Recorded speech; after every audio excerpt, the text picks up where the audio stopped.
एक बहुत बड़ी नदी बह रही थी, उसके किनारे एक बुड्ढा बैठा था।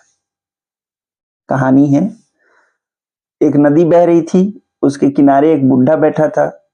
तो बुड्ढे के दिमाग में फितूर जागा कि ये जो गांव वाले मेरे आसपास बैठे हैं, इसमें से अगर कोई भी मुझसे कोई भी बात कर ले तो मैं उनको एक कहानी सुना दूंगा और वो पूरी कहानी मनगढ़ंत होगी।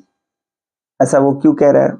इसलिए कह रहा है क्योंकि उसको लग रहा है कि कहानियां मैं वही सुनाऊंगा जो इनको सुनने में भाए।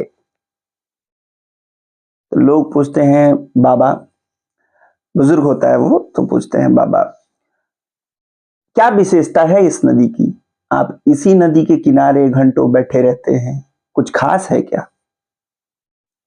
लोगों की उत्सुकता देखते हुए बाबा बोलते हैं, बहुत विशेष बात है, बहुत विशेष बात है।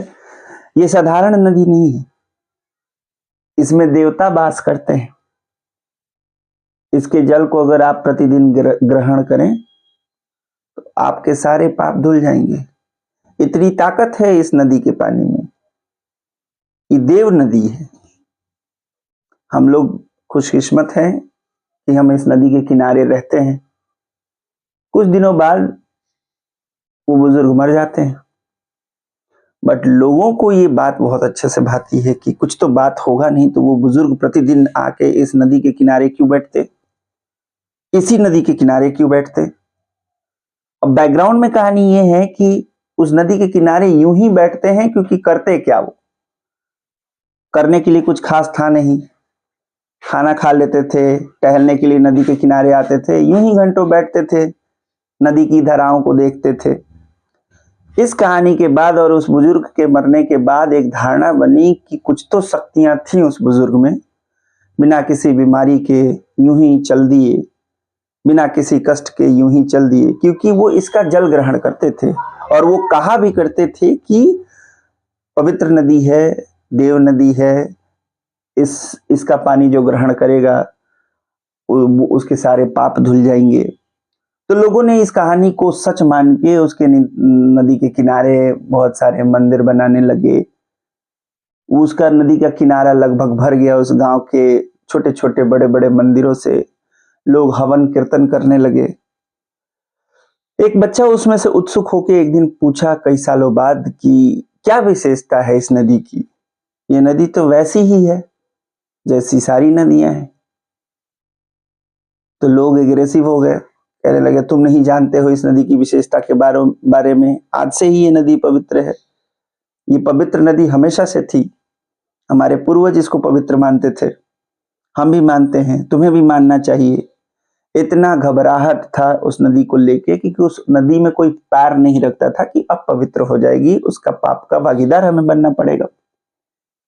बच्चा घंटों उस पानी की धारा को निहारता था, देखता था, परखता था, हाथ में उठाता था, छूता था, महसूस करता था, और वो ये पाता था ये नदी तो वैसे ही है जैसी सारी नदियां हैं। बट जो कहानियां सुनाई गई उस गांव के बच्चों को, गांव के लोगों को कई सालों से सुनाई गई, वो कहानियां इतनी घर कर गई, उस कहानियों में इतना दम था कि एक धर्म का प्रचार हो गया, उसके आसपास रीति रिवाज फैल गए, है ना, एक कल्चर डेवलप हो गया, लोगों के साधन संसाधन बदल गए उस नदी के आसपास। तो बात बेसिकली ये है कि नदी की सच्चाई तो वही थी जो है, लेकिन जो कहानियां सुनाई गई उस सच्चाई की, वो कहानियों ने परिवर्तन कर दिया धर्म को, आस्था को, डर को, विश्वास को। तो यही मैं कल समझा रहा था कि सच्चाई जो है, जो एब्सोल्यूट सच्चाई है, जो पक्की रॉ पवित्र एकदम शुद्ध जो सच्चाई है, वो अपनी जगह है, और जो हमें सुनाई जाती हैं वो सिर्फ उसकी कहानियां हैं, और वो सिर्फ इसलिए सुनाई जाती हैं क्योंकि इंसानों को सिर्फ वही बातें अच्छी लगती हैं जो उनको सुनने में समझने में अच्छी लगे।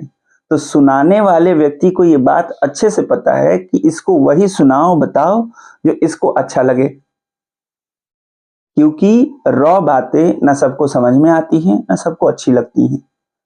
तो जो बता रहा है उसको सच्चाई का पता भी है, तो वो इस तरीके से बताता है कि सुनने में अच्छा लगे, और उसके रूप को, सच्चाई के रूप को वो बदल देता है। तो सच्चाइयों की कहानियां सच्चाइयां नहीं हैं, यही फर्क समझा रहा था मैं।